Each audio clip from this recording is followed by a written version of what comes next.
My credit score is over 800, and I can talk a little bit more about how I built credit over the years, especially being a broke college student. When you work at a law firm or another corporation that works with these organizations frequently, it's actually really, really difficult to invest in stocks and bonds. So as I matriculated through law school, I just knew immediately paying off my student debt, like paying all this money up front, just wasn't what I was going to do.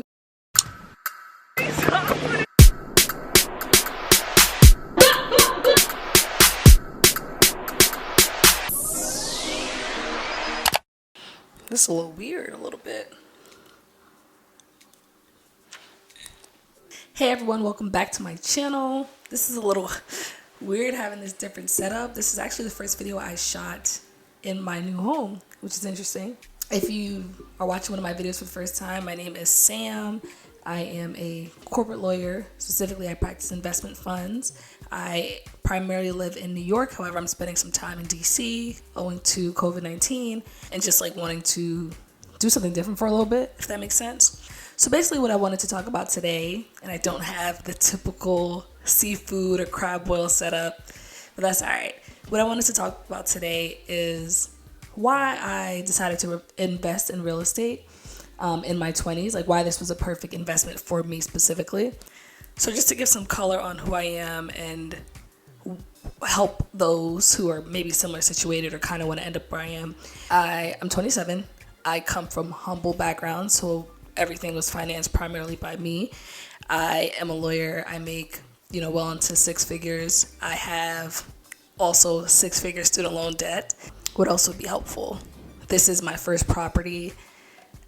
And I guess, this is my first property. So other than this, I've always rented or lived in an apartment or something similar. So take it back to when I first decided that I wanted to invest in something. That was maybe about law school. I wanted to invest with someone I knew, and people always thought that was a bad idea. Don't invest with friends, don't go into business with friends. But I disagree, right? And obviously I disagree because I bought this home with my best friend. And I'm also thinking about doing some other investments with people who are close to me, like whether it's a family member, whether it's another close friend, etc. So it's just something that I don't believe in, and you'll learn throughout the entirety of this video that there are a number of perspectives that are pretty popular out there that I don't believe in, and that I can attest to the opposite worked for me. So anyway, back to law school. When I was in law school, I knew I wanted to invest in something. I was speaking to a number of my mentors. So like when I was a law student, I went into law school thinking that the end all be all was to come out of law school, immediately pay off all your debt, and then go on and live a happy life, the American dream.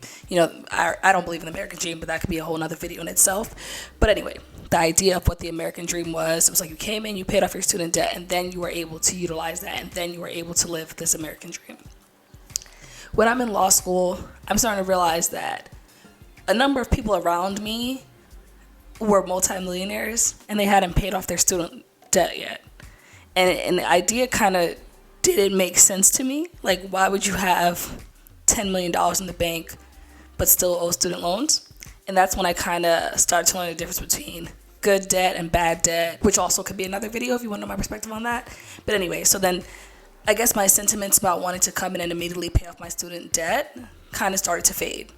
So as I matriculated through law school, I just knew immediately paying off my student debt, like paying all this money up front, just wasn't what I was going to do. So then I started thinking about how, I can start building multiple streams of income, and I can start branching out and just, like making more money for myself, because one of my goals in life is eventually to get into philanthropy. I think that being able to create opportunities for others would be an amazing thing for me to get into. Obviously, to do that, you have to be in the right circles and you have to have, a certain level of income. So I'm starting to think about how can I invest in certain things. Throughout that time, there's different investments that came to my mind. If we want to invest in something that's very new, there are things like fintech, and you can buy Bitcoin, and you can invest in cannabis, and you can open up dispensaries. You could be like a secret partner if it did conflict with my career choices, things like that.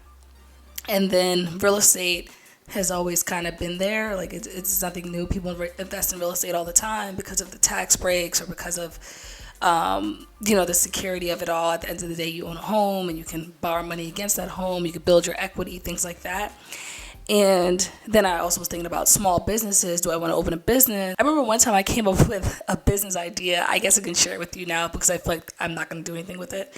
But the business idea was kind of to bundle everything together for people that are extremely busy but are high net worth individuals. So, for example, a lot of people that I work with, they'll outsource everything. They'll outsource, their laundry. They will have a nanny. They will need to get their car repaired. All of that gets outsourced. So the idea of the business that I was thinking of was to literally put all of those outsourcing needs into one place, and then you would just hire this company or this organization, whatever it would have been, to outsource everything for you. So let's say it was called Sam's Outsourcing. You would tell me some of your needs, and based on your income level, we would create a package for you. And then like every day, these different companies would be coming in and you would be outsourcing. And, you keep your ears to the streets. So you would able to have these side contracts with all these small businesses where you're able to expand, right? Like I can charge someone who's high net worth, who's currently paying $100 for dry cleaning every time they go. And you can go to, like a small mom and pop shop in Harlem somewhere, and then you can get it for so much cheaper. So that was the idea. Work with these small businesses, expand their network, but also work with high network individuals to kind of bundle everything together. So that's one of the ideas that I had when I was in law school. And then I was like, you know what? This is actually something I don't want to put my mind into thinking of this idea right now. So I decided that I was going to do some type of passive investment. I wanted to do some type of passive investment that would require minimal energy while I was working as a lawyer, because I do work a lot of hours. And I just started saving a bunch of money in law school, right? I was by no means conservative in the amount of loans that I was taking out. I was living a New York lifestyle. Just go back and watch the vlogs. I was traveling a lot, all these things. But at the same time, I was saving money because I knew that eventually I'd want to invest. So fast forward, the pandemic hits. My friend and I that I mentioned earlier still have all this money saved up. We have no idea what we're going to invest in. And eventually we're just like, you know what? The interest rates are super low right now. Let's just buy some property. And, I forgot about another realm of business that I was thinking about, or investing that I was thinking about, that I didn't explain why I really couldn't invest in it. So individual stocks and bonds, I've always wanted to invest in something like that. However, when you work at a law firm or another corporation that works with these organizations frequently, it's actually really, really difficult to invest in stocks and bonds. Because of the fact that we have all these clients that are directly tied to these stocks, you can't really invest in them because of insider trading laws and all those kind of things. Anyway, we decided to invest in some property. We were looking in the DC area for about 6 or 7 months. And the reason why we chose to do DC instead of New York was obviously because New York is very expensive. So if we end up Airbnb or renting out the place, we want to get somewhere we could actually get a little bang for our buck. But we didn't want to go all the way to the south because both of us still wanted to live in the home for a little bit.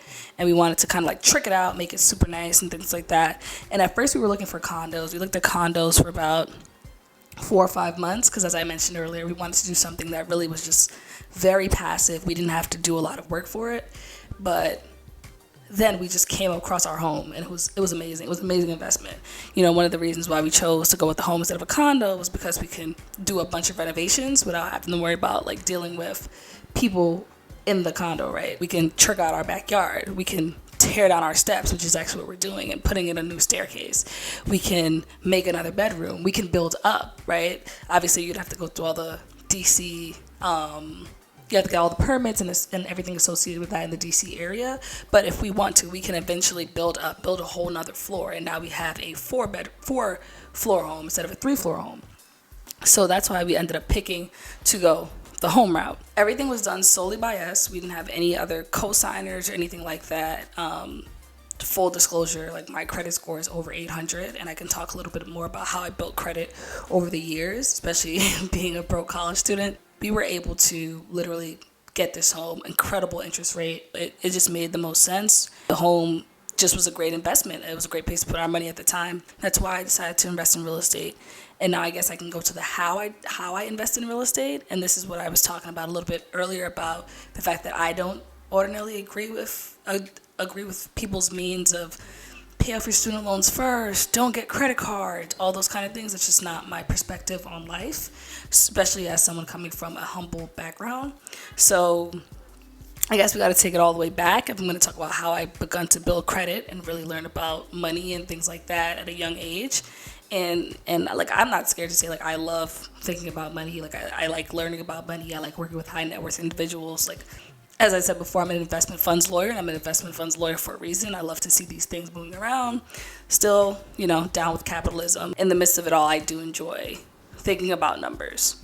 Don't like the inequity of it, but that's a whole different video. I'll take it all the way back to high school, and shout out to my mom for kind of giving me this perspective at a young age, but she had some bad experiences with money and credit and people getting access to her credit and being able to tear it up. So when I was in high school, she encouraged me to get my first credit card. So I got my first credit card at 17. It was First Financial Bank USA, kind of the only place that would give you credit without credit. And the whole credit system is ridiculous, right? Like, you need a high credit score, but no one's going to give you credit unless you have credit. So at the time, I got a shitty ass credit card, amazingly high interest. Like, I mean, the interest was insane. And like, people always say, it's like, don't buy anything on a credit card unless you have that money at the time. I didn't do that. I've never done that. I still don't do that. But I guess saying I still don't do that kind of doesn't count when I make, over six figures. But when I was going to college, I needed school books. And there was no way to afford school books unless I was going to ask my parents for money. And my parents were helpful in that sense, as much as they could be. But also there was just things that I needed that, was just very expensive. And the independent side of me wanted to get it myself. So anyway, all the time, in college, sometimes I would spend maybe like a couple $1,000s throughout the school year that I just didn't have. And then when the summer came out, I just paid it all off. And I guess that it's a responsible, irresponsible use of money, if that makes sense. So that was something I've always done, like in law school and everything. Like, I've always been able to kind of budget the amount of money that I had. But if I didn't have it, I'm not shy to use a credit card. Since high school, that's kind of been my method. I would spend throughout the school year. But I always had a part-time job since I was like 13 years old. So I was always able to make the minimum payments at the very least on my credit card. So when I was 17, 18, 19, etc., I was like, slowly but surely building up credit. And I would wait for them to do different increases. So when I got to college, I entered a different tier. So I was like, okay, let me get a Discover card. So now I had 2 credit cards. I never opened any of the what's called retail creded cards, because I always thought those were like a setup. Like, why would I want a credit card from TJ Maxx unless I'm gonna like buy out TJ Maxx? And that was my perspective on that. I would spend throughout the year paying off what I could, and then over the summers I would just wipe it clean. So every school year I went in with a zero balance, but every school year I always needed something. And like I was on a full scholarship at Spelman, to give some perspective. However, there were still just little things that you needed as a college student, whether it was social, whether it was a random book that the teacher wanted you to do, whether you needed to take Uber somewhere. Like, you needed to spend money. And in college, I tried having a job, and it was the most horrible thing I ever did. Like, I had no car. I was in Atlanta. It's no longer like New York, where everything is accessible. So I was taking the train to the airport, and then I had 5-hour shifts, but it cost $20 to get to the airport and back. It just didn't make sense to take the MARTA. So I was like, okay, I'm just not gonna have this job. Senior and junior year, I did have a job, but that could be a whole nother video if you're interested in what kind of work I did in college. But anyway, I wasn't making the same amount of money I was making in high school, so I was literally living throughout the school year, spending money, and then I would pay it off during the summers. And eventually I saw my credit score building and building and building, and I don't know, like, before I knew it, I just had a credit score that was in the 700s. And I opened an American Express card my junior year of college. And so now I had several credit cards, still the same means of spending. How people say don't spend it unless you can pay it off immediately. That just still wasn't the way I was doing things, just because I couldn't afford to do things that way. However, I was still building credit that way. Something I learned not too long ago was that you can actually request a credit increase every 6 months or so. So once I found that out, it was over. Like, my credit score started shooting. Like, I mean, I was every 6 months increasing my credit line on all these credit cards over and over and over again. And eventually I had an 800 credit score. And I guess that's how I had the means of building credit to buy a house. Like, you need at least 7 years of credit. Got it at 17, bought a house in my mid-20s without a cosigner or anything like that. The credit score, I had the credit history, and I had the income, so that's how I was able to do that. And obviously, like I said, I'm not trying to encourage anyone to do it the way I did it. I was just trying to give them some perspective, because I know, like, people my age even struggle sometimes to get an apartment. And I was able to, purchase an entire home that, in full disclosure, cost over $1 million. So that's how I did it. That's why I did it. And it is an investment property in the sense that I live in New York. I plan to go back to New York. I don't know if I'm going to stay in New York long term, but I'm not staying in DC, and this is where the home is. So yeah, I mean, if you like this video, or if you want me to do more videos like this about my life or life decisions, how I live my life, please let me know. Comment below, like, comment, subscribe, and share, and watch out for more videos. Peace, y'all. Yeah, she said you can't fly to Barbados and something, but once I heard Barbados, I was just like, all right, that's us. Okay, so I guess we can figure out right now what's going on, and if we can go anywhere else, and if the travel authorization process for someone else isn't intense. But clearly, if we can't travel to Barbados today, we won't be able to travel to Barbados for the coming days. So we'll